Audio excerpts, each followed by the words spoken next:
For advertisement, call 8125893028. Our Gmail maxtvtelugu@gmail.com. నమస్కారం.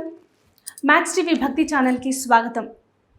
ఆధ్యాత్మిక పరంగా మనకుండే సందేహాలను వివరించడానికి ప్రస్తుతం స్టూడియోలో ఉన్నారు ప్రముఖ ఆధ్యాత్మికవేత్త డాక్టర్ వై రాజన్ నమూద్రి గారు. మరి వారిని అడిగి వారి విషయాలు తెలుసుకుందాం. నమస్కారం గురుజీ. నమస్కారమ్మా. గురుగారు, వాల్మీకి రామాయణానికి సంపూర్ణ రామాయణం గల ఈ రెండింటికి గల వ్యత్యాసం ఏంటి గురుగారు? చక్కని ప్రశ్న వేశారమ్మా. ముందుగా శ్రీ మహాగణపతి దేవతోభ్య నమః. చూసే వీక్షకులందరికీ నమస్కారం. జై శ్రీరామ్. ముఖ్యంగా వాల్మీకి రామాయణానికి సంపూర్ణ రామాయణానికి చాలా వ్యత్యాసాలు ఉన్నాయమ్మా.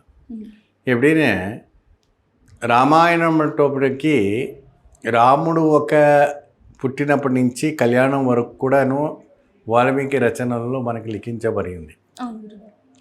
ఇక్కడ తులసిదాసు రాసినటువంటి రామాయణం ఒకటి ఉంది, అది సంపూర్ణ రామాయణం అంటుంటారు.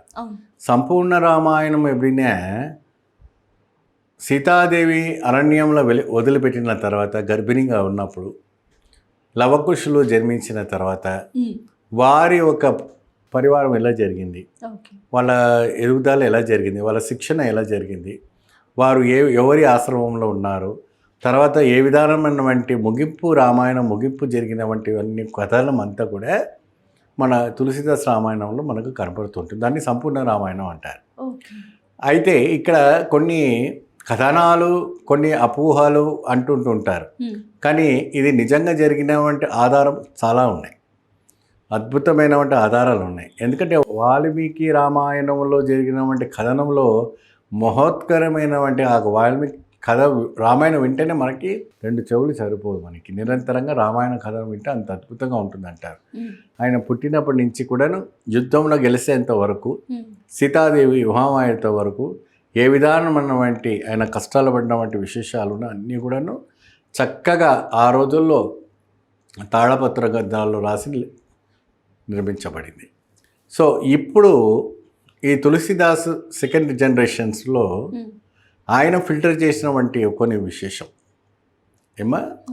ఆ విశేషంలో ఏంటంటే ఆయన కాశీవాసి అయినప్పటికీ కాశీలోని ఓ భాగంలో కూర్చొని చక్కగా సంపూర్ణ రామాయణాన్ని లిఖించి లోకానికి అందించినటువంటి తులసిదాస్ గారు ఉన్నారు.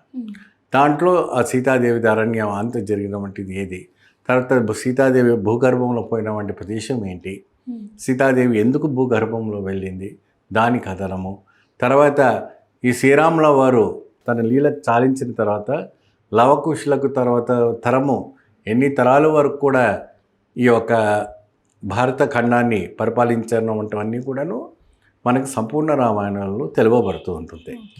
లవకుశులు ఎప్పుడైతే కూడాను శ్రీరామచంద్రుడికి లవకుశులకి తెలీదు, అయితే అశ్వమేఘ యాగం అంటారు. ఈ అశ్వమేఘ యాగం ఏంటంటే అశ్వమేధి గుర్రం. ఈ యాగము చేసిన తర్వాత ఆ గుర్రాన్ని వదిలిపెడతారు. ఆ గుర్రం ఎక్కడ వరకు వెళ్తుందో అక్కడ వరకు కూడా రామరాజ్యం అనేసి ఇదివరకు పురాణం చెప్పేవాడు. అప్పుడు ఆ ఒక అశ్వమేఘ యాగాన్ని వదిలిపెట్టిన తర్వాత అది వెళ్ళేటప్పుడు ఈ లవకుశులు దాన్ని కట్టేసి చెట్టు కట్టేస్తారు, ఇది ఎందుకు మా అరణ్యంలో వచ్చింది అనేసి. దానిపైన ఈ దాంతోపాటు బట్టలు వస్తారు కదమ్మా, వాళ్ళంతా కూడా వాళ్ళు యుద్ధం చేస్తే లవకుశులతో ఓడిపోతారు. అందులో ఒక్కడు వెళ్ళేసి అక్కడ మహారాజు గారికి చెప్తే అప్పుడు లక్ష్మణులు వారు వస్తారు. ఆ లక్ష్మణ్ కూడాను ఈ యొక్క లవకుశులతో ఓడిపోయి మోక్షం చెంది ఉంటాడు. ఈ వార్త కూడా భక్తులు వెళ్ళి శ్రీరామచంద్రుడికి వెళ్ళి చెప్పేటప్పటికి శ్రీరామచంద్రుడికి లవకుశులకి తెలియదు, వాళ్ళ కొడుకులు తెలియదు, ఎవరు తెలియదు. ఒక అపురూపమైనటువంటి ఉత్త వయసులో ఉంటారు వాళ్ళు, 12-13 ఏళ్ళు ఉంటారు. అంత చిన్నపిల్లలతో నేను యుద్ధం చేయాలన్నా అనేసి ఆయనకు తెలుస్తుంది, మీరు వదిలిపెట్టేసండి, దాని పాటికి అది వెళ్ళిపోతుంది, నీ పిల్లల్లాగా ఉన్నారేసి శ్రీరామవారు ఎంత నచ్చ చెప్పినా వాళ్ళు వినకుండా యుద్ధానికి సిద్ధమైపోయి ఘోర యుద్ధం జరుగుతుంది. దాంట్లో వారి చుట్టూ వచ్చిన వంటి వాళ్ళందరూ కూడా చనిపోతారు ఏమ్మా. అప్పుడు వాల్మీకిను సీతాదేవి పరిగెత్తుకొని వస్తారు. పరిగెత్తుకొని రావటం వల్ల విశేషమైన వంటి గాథలలో అప్పుడు ఇక్కడ రామాయణం సీతాదేవిని చూసి గుర్తుపట్టి అప్పుడు వాల్మీకి వచ్చి ఇది మీ సుపుత్రులు లవ కుశులు ఈ సీతాదేవి వాళ్ళ సంతానం మీ యొక్క సంతానమే రాముడు అనేసి అప్పుడు ఆయనకి చెప్తారు.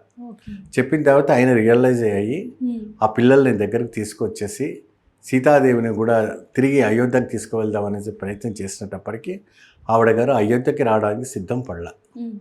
ఏమండి అక్కడికే ఆయనని ఆ ఒక దుష్టాన్ని అంటే తండ్రికి కొడుకులకు యుద్ధం అది ఏ తల్లికి సుఖంగా ఉంటుందండి.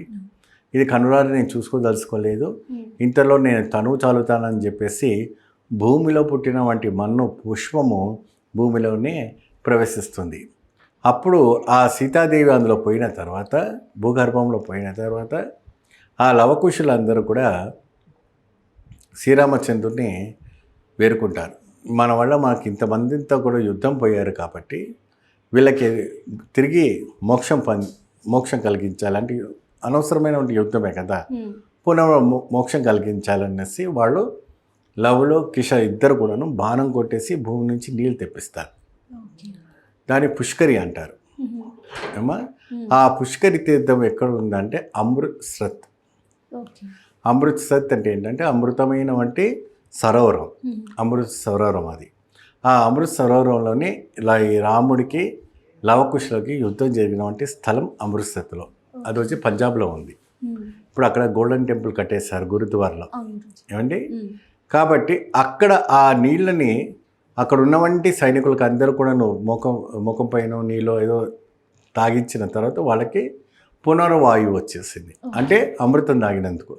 అమృత్సర్ అంటే అమృత్ సరోవరం కాబట్టి పునర్వాయువు రావటం వల్ల అది అమృత్సత్తుగా ఇప్పుడు అమృత్సత్ అయిపోయింది. ఇదివరకు అమృత్ సరోవరం అయ్యేది. అప్పుడు మహర్షులు అదంతా కూడా తీర్థం తాగి వాళ్ళు శక్తిగా ఆయుధంగా ఉండేది. ఇది భగవంతులు చేసినటువంటి లీల. ఈ సంపూర్ణ రామాయణంలో ఇవంతా కూడా లిఖించబడి ఉంది. ఈ రకంగా స్వామివారికి అక్కడ గురుద్వారా ఇప్పుడు నిర్మాణం చేసి పంజాబ్లో వారు ఒక గోల్డెన్ టెంపుల్ నిర్మాణం చేశారు. చాలా పవిత్రంగా దాన్ని జాగ్రత్త పరిచారు. అక్కడ వెళ్ళే ప్రతి భక్తులు కూడా ఆ అమృత స్వరం నుంచి కూడా నీళ్లు తీర్థం ఎవరైనా కూడా మన భారతీయులు ఎవరైనా కూడా వెళ్ళి చూడవచ్చు. అదంతా కూడా శ్రీరామచంద్రుడి ఒక లీలని. ఓకే. అంటే సంపూర్ణ రామాయణానికి వాల్మీకి రామాయణానికి ఉన్న డిఫరెన్స్ ఏంటి, విశిష్టత ఏంటి మాకు తెలియజేశారు గురుగారు. ధన్యవాదాలు. నమస్తే.